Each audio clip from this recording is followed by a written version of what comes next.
When the world shut down and the government stepped in, it was hard to imagine just how many people would try to cheat the system and succeed. There were some in the United States and abroad who exploited the crisis to engage in benefit fraud to the tune of hundreds of billions of dollars. But it turns out pandemic fraud is just one piece of a discouraging puzzle outlined in a new government watchdog report on improper payments. Improper payments are made by the government to the federal government, to the wrong person or in the wrong amount. Open the books revealing $672 billion in improper payments during the 4 years of the Trump administration and $764 billion under 3 years of the Biden administration, now on track to surpass $1 trillion in improper payments when adjusted for inflation. $235 billion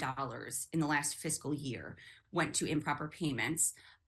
That's more than the entire budget of every state except for California. And as you said, it's almost $500,000 per minute. By the time Joe Biden leaves office, it will have added up to $1 trillion.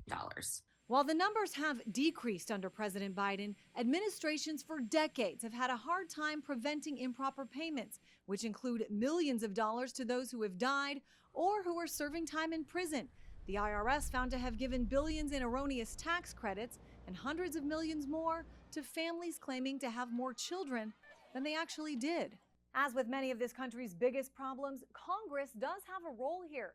Critics say lawmakers could step in with new laws that would designate more funding and resources to help these agencies get improper payments under control, but which many believe would save far more money in the long term, as the national debt sits at $35 trillion.